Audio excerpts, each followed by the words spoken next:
Assalamualaikum warahmatullahi wabarakatuh. Perkenalkan, saya Muhammad Zainal Asikin. Saya adalah peserta Latsar CPNS tahun 2025, angkatan ke-35. Pada kesempatan kali ini, saya akan memaparkan dasum mengenai materi kesiapsiagaan bela negara. Kesiapsiagaan merupakan suatu keadaan siap siaga yang dimiliki oleh seseorang baik secara fisik, mental, maupun sosial dalam menghadapi situasi kerja yang beragam. Selain itu, kesiapsiagaan bela negara juga merupakan aktualisasi nilai-nilai bela negara dalam kehidupan bermasyarakat, berbangsa, dan bernegara sesuai peran dan profesi setiap warga negara demi menjaga kedaulatan negara, keutuhan wilayah, dan keselamatan segenap bangsa dari segala bentuk ancaman. Tujuan dari kesiapsiagaan bela negara ini diantaranya yang pertama, membentuk sikap yang disiplin dan taat aturan, membentuk solidaritas yang kuat, membangun kekuatan jasmani dan mental, membangun rasa cinta dan patriotisme kepada tanah air. Kegiatan yang dilaksanakan dalam kesiapsiagaan bela negara diantaranya yang pertama, baris berbaris dan tata upacara sipil. Yang kedua, keprotokolan untuk mengenal tata tempat, tata upacara, dan tata penghormatan resmi. Yang ketiga, kewaspadaan diri dan intelijen dasar untuk melatih kepekaan terhadap potensi ancaman. Kemudian yang keempat, membangun tim atau melatih kerjasama. Dan yang kelima, yaitu caraka malam dan api semangat bela negara. Baik, kali ini saya akan memaparkan mengenai tata tempat dalam acara resmi. Yang pertama yaitu pengaturan tata tempat posisi berdiri. Berdasarkan gambar yang sudah saya tunjukkan, apabila kondisi berdiri hendak dalam berjabat tangan dengan pemimpin, maka pemimpin datang dari sebelah kanan ke kiri. Dan urutan berdirinya yaitu dari yang pejabat jabatan yang paling tinggi, kemudian di bawahnya secara berurutan 1, 2, 3, 4, 5, sehingga pemimpin bersalaman dahulu dengan pejabat yang paling tinggi, kemudian bawahannya sampai ke ujung barisan paling kiri.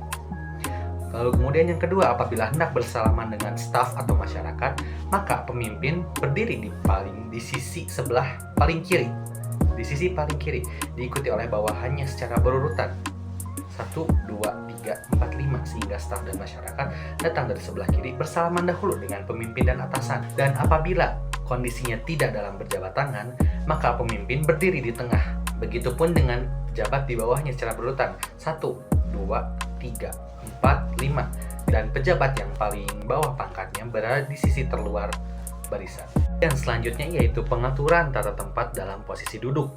Apabila posisi duduk ini ada dalam kondisi rapat dengan meja berbentuk U, maka pimpinan atau pemimpin duduk di meja tengah dengan posisi juga di paling tengah, diikuti oleh bawahan-bawahan yang sesuai urutan 1, 2, 3, 4, 5. Kemudian sisanya duduk di meja yang sebelah kiri dan kanan sesuai urutan 6, 7, 8, 9, 10, 11, dan seterusnya. Maka dari itu susunannya yaitu para pimpinan di tengah, kemudian diikuti oleh staf di sisi kiri dan kanan.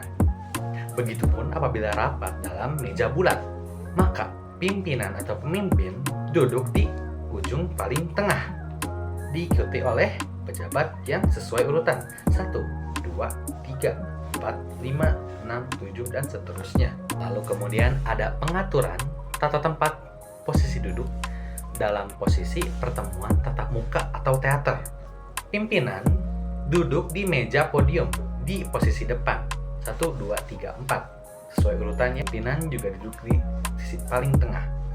Kemudian untuk pesertanya, karena meja pimpinan tadi menghadap pesertanya pun harus diurutkan duduknya sesuai jabatan. Semakin tinggi jabatannya berarti duduknya semakin di tengah, sehingga urutan duduknya berarti 1, 2, 3, 4, 5, 6, dan seterusnya. Baik, untuk pengaturan tata tempat ini bukanlah tanpa tujuan. Tata tempat yang tepat juga dapat memberikan penghormatan dan mengakui kedudukan para pejabat negara, pejabat pemerintahan, perwakilan negara asing. Juga tidak melupakan tokoh masyarakat dan tamu negara lainnya. Dalam acara resmi, diperlukan penempatan strategis sesuai dengan hierarki, pangkat, atau status sosial untuk mencerminkan suasana yang teratur, tertib, dan menghormati martabat pimpinan. Baik, sekian yang dapat saya sampaikan. Mohon maaf apabila ada kesalahan. Wassalamualaikum warahmatullahi wabarakatuh.